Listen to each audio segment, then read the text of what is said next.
Hello les Squadsheeters, dans cette vidéo on va voir comment Excel peut nous aider à faire du yoga. Elena tient un club de yoga, avec le temps elle est devenue un petit peu connue et à présent elle a 3 activités, son club de yoga, des stages qu'elle donne dans le monde entier et des cours de yoga en ligne. Elena a un secret, c'est qu'elle utilise Excel pour ses cours de yoga. J'ai ici le nom traditionnel des postures de yoga, donc en indien, et à vrai dire ces noms-là, c'est pas évident à retenir, mais Excel va nous aider. Je vais sélectionner ces données, je vais aller dans Données, au niveau de type de données, je vais cliquer sur ce bouton Autre, et je vais venir sélectionner Yoga.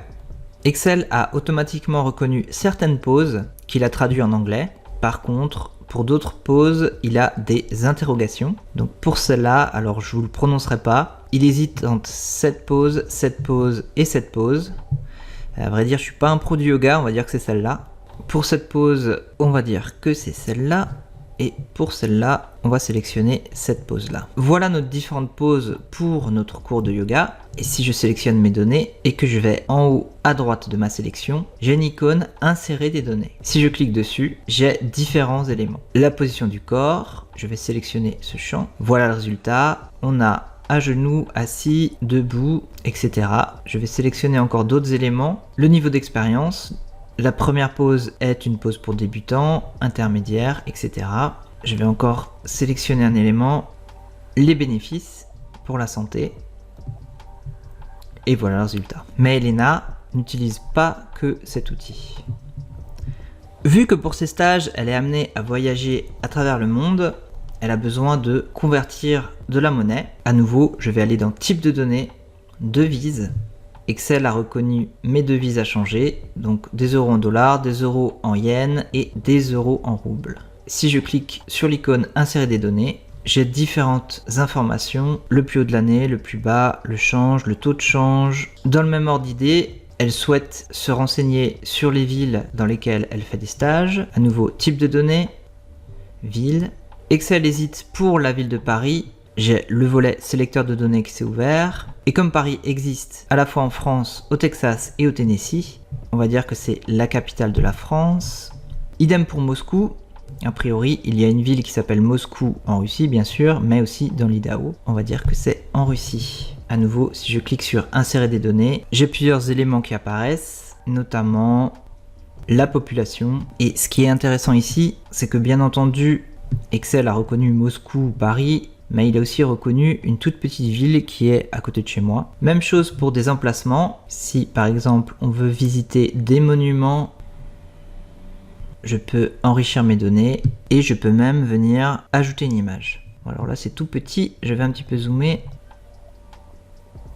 On peut même avoir des conseils de nutrition, nourriture, et ici je vais avoir des informations comme le total de calories, les protéines, etc. On va pas tous les faire, mais pour les cours de yoga, il est aussi possible d'avoir des renseignements sur la musique à utiliser pour les cours. Pour le premier titre, Excel hésite entre plusieurs groupes et nous on va dire que c'est le groupe placebo. À nouveau, je vais pouvoir enrichir mes données. Dernier détail avec les types de données. Ici, j'ai des animaux. Si je sélectionne animaux, j'ai mon icône Insérer des données qui apparaît pour enrichir mes données, mais je peux aussi avoir des éléments en cliquant sur l'icône qui apparaît. Donc ici, comme j'ai sélectionné des animaux, j'ai une icône de pattes de chat ou de chien. Si je clique dessus, j'ai un volet qui apparaît avec différentes informations sur les chats. En fait, c'est les informations que j'ai ici et que je peux ajouter en colonne pour créer un tableau. Un autre détail, si je viens enrichir mes données, et par exemple, je vais venir ajouter la classe. Je n'ai pas de titre qui apparaît ici. Pour avoir les titres, il faut que j'utilise la mise sous forme de tableau. Dans Accueil, mettre sous forme de tableau. Et maintenant, j'ai le titre qui apparaît. Enfin, dernier élément, je vais nommer mon tableau Animaux. Et je peux faire référence à mon tableau nommé Animaux dans une formule. En saisissant un point, je vais accéder à mes différents types de données pour les animaux. Et donc par exemple, je peux sélectionner l'image. Et voilà mes images d'animaux dans une formule.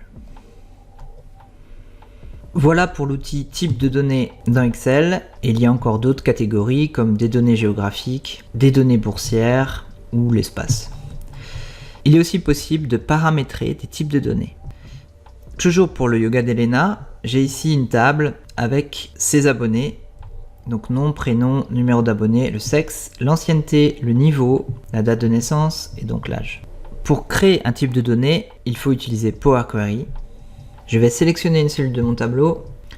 Au niveau de données, je vais cliquer sur à partir d'un tableau ou d'une plage. Me voilà dans l'éditeur Power Query. On a bien le nom, le prénom, le numéro d'abonné, le sexe, l'ancienneté qui est en format nombre, le niveau en format texte, la date de naissance, on va simplement changer le format. On va passer sur un format date puisqu'on a un format date-heure. Remplacer.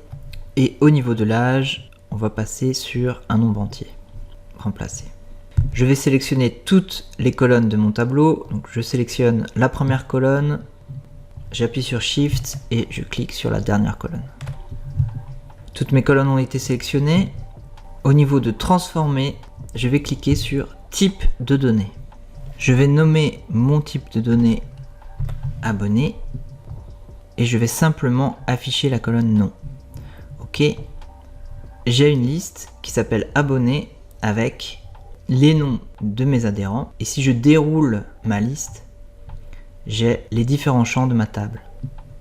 Je vais aller dans Accueil, Fermer et charger, Fermer et charger. J'ai ma liste abonnés qui se retrouve dans Excel. À droite de l'écran, j'ai le volet Requêtes et connexions avec ma connexion dans Power Query.